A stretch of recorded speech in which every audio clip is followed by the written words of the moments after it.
Bagaimana cara berbicara yang berwibawa? Oh, itu super sekali. Gini, sebuah pribadi dilihat berwibawa, oke?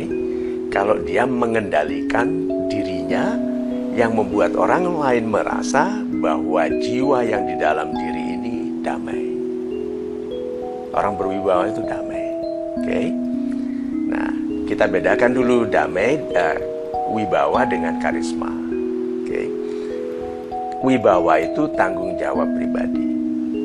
Wibawa itu bisa dibangun. Karisma tidak. Karisma itu pemberian dari Tuhan.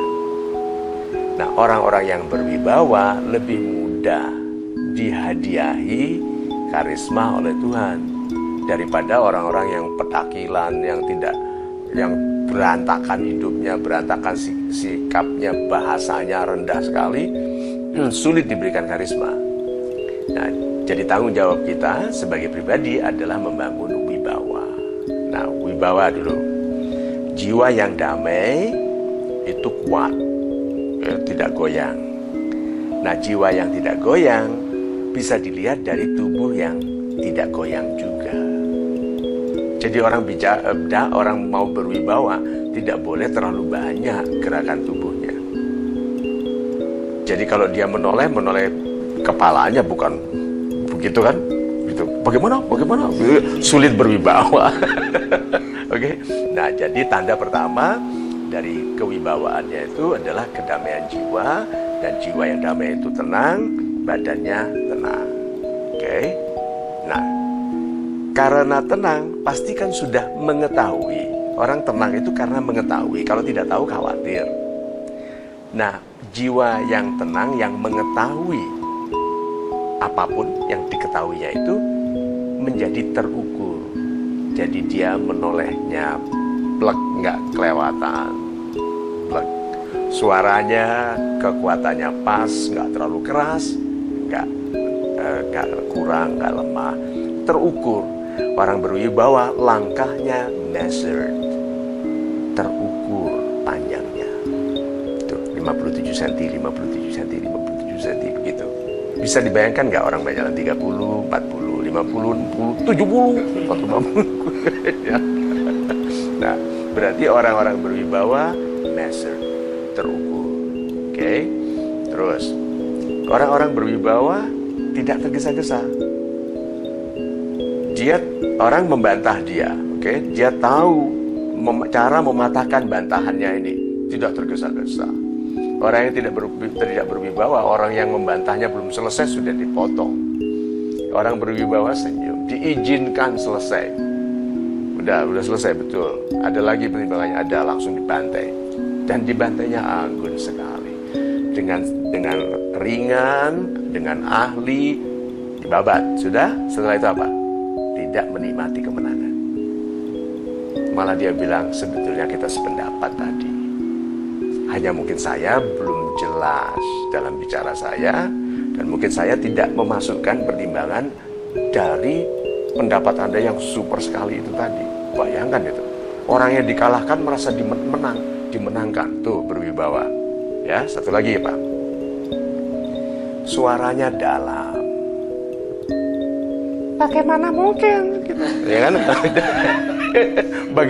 Bagaimana mungkin saya berwibawa kalau suara saya tinggi, melengking, khawatiran begitu. Jadi laki-laki harus belajar bicara yang dalam.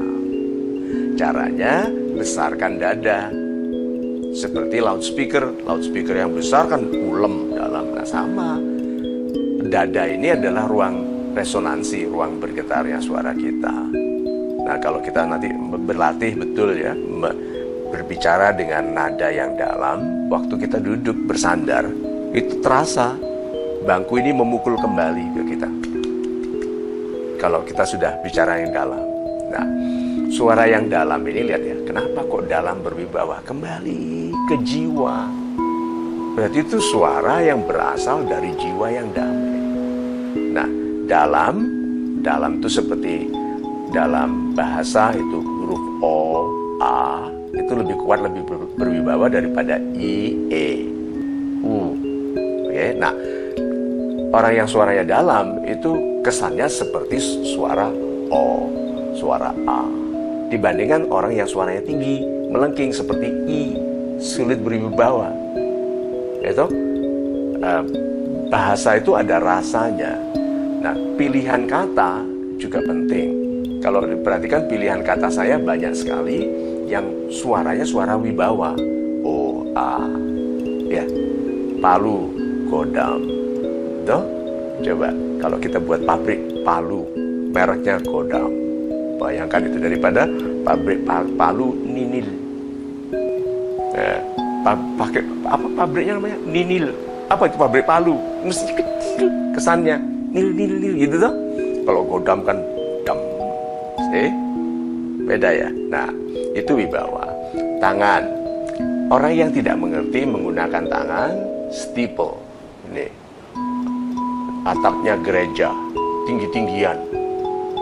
Nih, gunung. Nih. Jadi dia mau menunjukkan bahwa dia lebih tinggi dari orang lain dengan cara begini. Apalagi kalau nih mata ujung dari tangannya ke matanya orang. Ini seperti mengancam. Itu atau aku lebih tahu. Itu ada di kecenderungan itu. Nah, hati-hati. Ini perilaku orang sombong yang menarik bagi anak muda. Lihat, kok keren ya. Padahal yang dilihat itu kesombongan.